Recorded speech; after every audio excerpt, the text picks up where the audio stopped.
এবারও মন্দা চামড়ার বাজার ন্যায্য মূল্য না পেয়ে যত্রতত্র ফেলে যাচ্ছেন ব্যবসায়ীরা। বিগত বছরের চেয়ে দাম বেশি, দাবি বাণিজ্য উপদেষ্টার।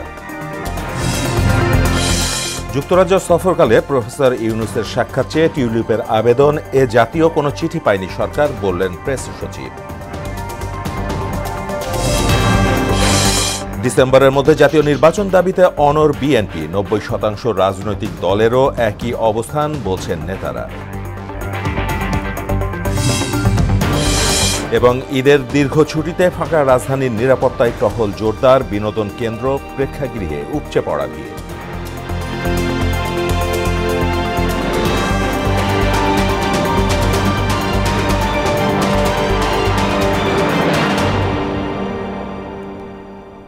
আসসালামু আলাইকুম, সবাইকে পবিত্র ঈদ উল আজহার শুভেচ্ছা।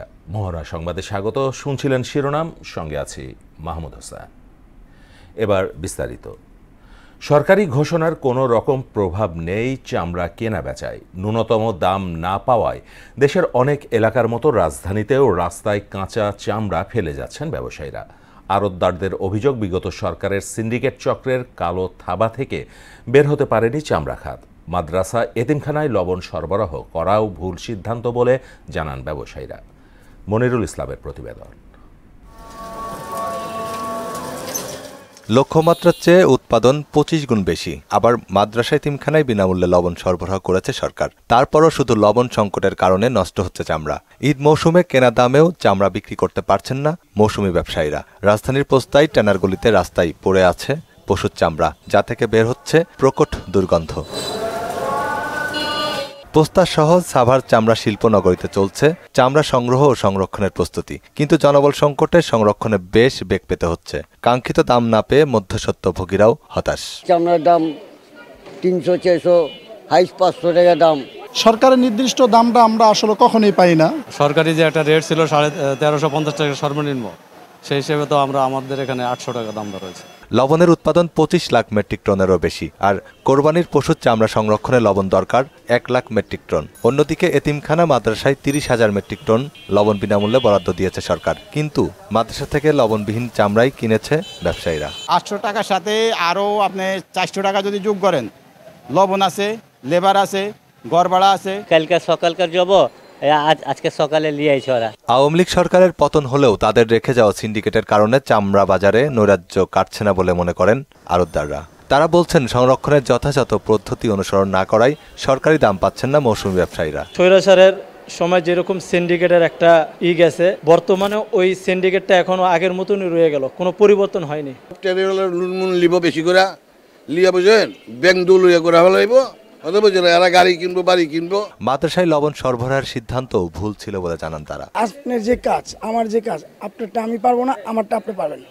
আমরা যেমনি দেখেন লবণ দিব, সেভাবে তো ওরা পারবে না, কারণ চামড়াটা নষ্ট করে ফেলবে। বৃষ্টি আর গরমের কারণে চামড়ার অনেক ক্ষতি হওয়ার কথাও জানান সংশ্লিষ্টরা।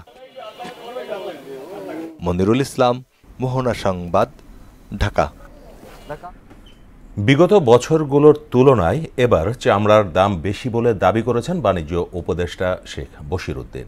সন্ধ্যায় যাত্রাবাড়ির পোস্তায় এক ব্রিফিংয়ে এমন দাবি জানান তিনি। আধা পচা চামড়া কম দামে বিক্রি নিয়ে অপপ্রচার চলছে বলেও জানান বাণিজ্য উপদেষ্টা।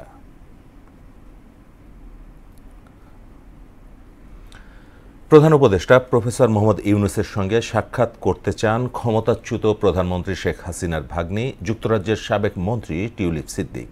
ব্রিটিশ সংবাদ মাধ্যম দ্য গার্ডিয়ান বলছে, আগামী সপ্তাহে ডক্টর ইউনূসের যুক্তরাজ্য সফরে তার সঙ্গে সাক্ষাতের অনুরোধ জানিয়ে চিঠি দিয়েছেন টিউলিপ।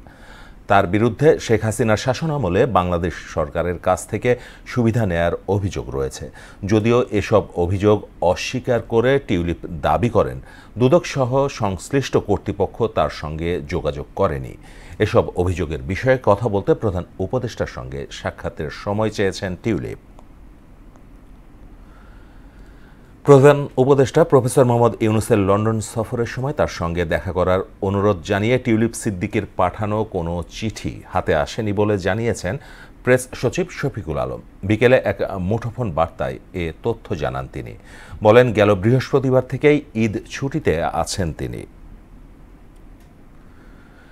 ডিসেম্বরে নির্বাচন দাবিতে অনড় বিএনপি। চট্টগ্রাম ও রাজধানীতে আলাদা অনুষ্ঠানে বিএনপির স্থায়ী কমিটির সদস্য আমির খসরু মাহমুদ চৌধুরী ও সিনিয়র যুগ্ম মহাসচিব রুহুল কবির রিজভী বলেন, একই দাবি দেশের ৯০% বেশি রাজনৈতিক দলের।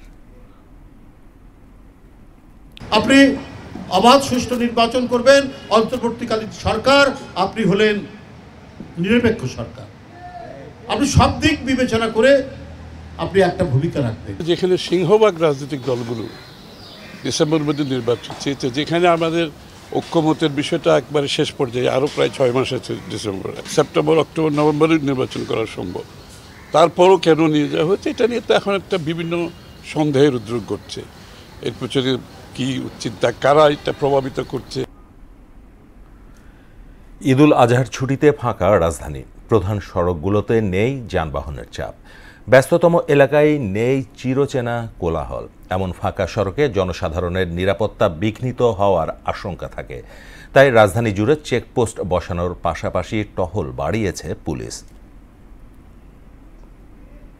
সমস্যা হলো বেশিরভাগ হলো অটো রিক্সার, ওই অটো রিক্সার লেগা কোনো রাস্তায় মনে করেন পাবলিকও পালাইতে পারে না, গাড়ি হচ্ছে প্রাইভেট তো মনে করেন পালাইতেই পারে না। ওভার স্পিডে গাড়ি চালাচ্ছে, যে কোনো একটা ফাঁকা রাস্তা পথচারীরা পার হচ্ছে, সেখানে যে কোনো একটা অ্যাক্সিডেন্ট হতে পারে, সেই জন্য না গাড়ি নিয়ন্ত্রণভাবে চালানো ভালো। এবার হেলমেটবিহীন প্লাস এক মোটরসাইকেল 3 জন, এটা অনেকটা আমি কম দেখতেছি, আর যেগুলো পাচ্ছি ওই আইনের আওতায়।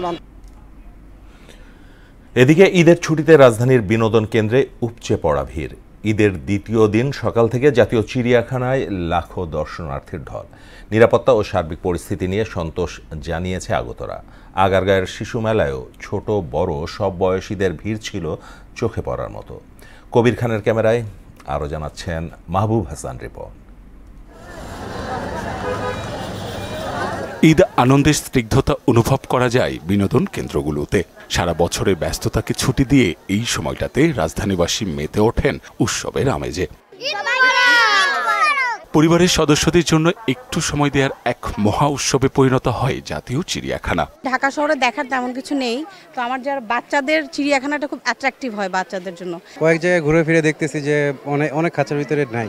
আমার কাছে সবসময় ভালো লাগে চিড়িয়াখানাটা আসলে, আর বাচ্চাদের জন্য তো অনেক একটা আনন্দদায়ক জায়গা।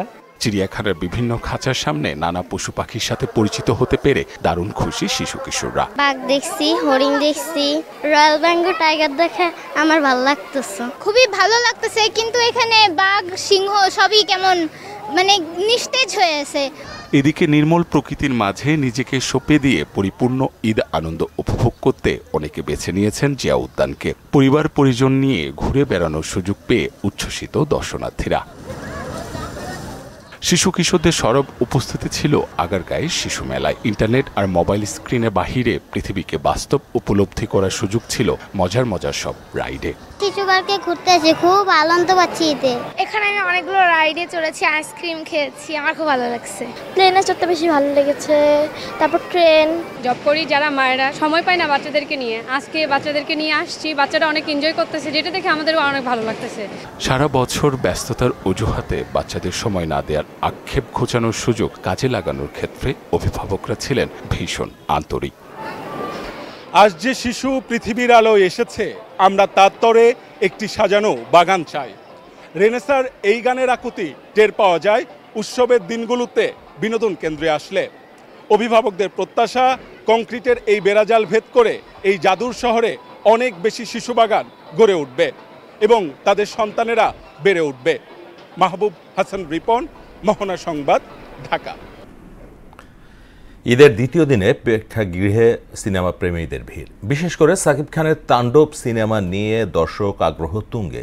শুধু ঈদ না, বছর জুড়েই এমন ভালো ভালো সিনেমার মাধ্যমে বিনোদনের অন্যতম এই মাধ্যমটিতে প্রাণ ফিরবে বলে প্রত্যাশা তাদের। আরও জানাচ্ছেন মুনতাসির মামুন। ঈদের সময়ে সবার জীবনে অবসর কাটানোর সুযোগ মেলে, সেখানে অন্যতম অনুষঙ্গ হলে গিয়ে সিনেমা দেখা। এখন যেটা দেখা যাচ্ছে, দর্শক চিল্লায় বের হচ্ছে, এবং মাত্র আমি এসকে সিনেমা হলে আসলাম। এখানে আমার সাথে দেখা হচ্ছে বিভিন্ন brigadier general, major general, IGP এই ধরনের শ্রেণীর মানুষরা তাদের ফ্যামিলি নিয়ে এসেছে, কালকেও সিনেমা দেখেছে তাণ্ডব, আজকেও দেখছে। ঈদ মানেই শাকিব খানের ধামাকা। গেল কয়েক বছরের ধারাবাহিকতা এমনই। এবারে ঈদুল আজহাও সিনে কমপ্লেক্সে সিঙ্গেল স্ক্রিনে শাকিব খানের তাণ্ডব মুভি দেখতে দর্শকের ভিড়। সবাই বলেন সিনেমাটিতে পয়সা উসুল। তাণ্ডবের কথা অ্যাকচুয়ালি প্রথমে বুঝতে পারি না যে এত সুন্দর হবে। লাস্টের যে টুইস্টটা সেটা সবচেয়ে বেশি ভালো লেগেছে। সাকিবের সবগুলো ভালো। তাণ্ডব নিউ বের হয়েছে, তুফানের থেকে আর একটু উন্নত হয়েছে, দ্যাটস ওয়াই তাণ্ডবই থাকবে সামনে।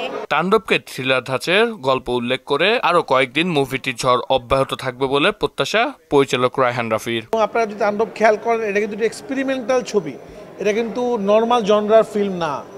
এই জনরা ফিল্ম বাংলাদেশে খুব একটা হয়নি আগে আসলে। তো এই জনরাটা যে মানুষ দেখছে এবং মানুষ এনজয় করছে, এই জন্য আমরা খুবই হ্যাপি। ছোট পর্দা থেকে উঠে আসা সাবিলা নূর অভিনয় করেছেন তাণ্ডবে। নিজের চরিত্রকে ফুটিয়ে তুলতে আপ্রাণ চেষ্টা করেছেন বলে জানান অভিনেত্রী।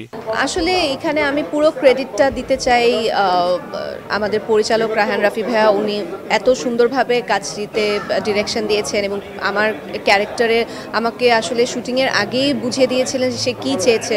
সো আমার জন্য খুব সহজ হয়ে উঠেছিল কাজ করা, এবং সেই সাথে আসলে আমাদের মেগাস্টার শাকিব খানের সাথে কাজ করা দুর্দান্ত একটা এক্সপিরিয়েন্স। এবং উনি একটিবারের জন্য আমাকে বুঝতে দেননি যে আমার সাথে প্রথমবার কাজ করছেন। তাণ্ডবের চিত্রনাট্য, ব্যাকগ্রাউন্ড মিউজিক ও অভিনয় প্রশংসা কুড়াচ্ছে দর্শক সমালোচকদের। মুক্তি পেয়েছে 132টি সিনেমা হলে। তাণ্ডব ছাড়াও ঈদে এসেছে আরও বেশ কয়েকটি সিনেমা। দুই পক্ষই লাভবান হয়, তখনই তো আসলে একটা বিজনেস মডেল তৈরি হয়। মুনতাসির মামুন, মোহনা সংবাদ, ঢাকা। শেষ করব মোহনা সংবাদ যাবার আগে শিরোনামগুলো আরও একবার।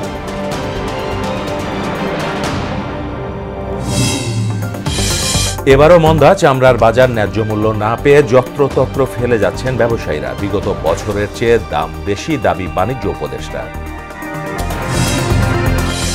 যুক্তরাজ্য সফরকালে প্রফেসর ইউনূসের সাক্ষাৎ চেয়ে টিউলিপের আবেদন, এ জাতীয় কোনো চিঠি পায়নি সরকার, বললেন প্রেস সচিব। ডিসেম্বরের মধ্যে জাতীয় নির্বাচন দাবিতে অনড় বিএনপি, 90% রাজনৈতিক দলেরও একই অবস্থান বলছেন নেতারা।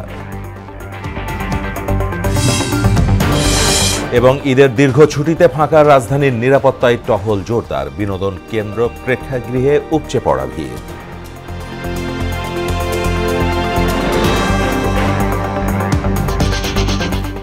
এই ছিল মোহনা সংবাদে। পরবর্তী সংবাদ রাত 12:30টায়। মোহনার সবশেষ খবর জানতে ভিজিট করুন www.mohana.tv।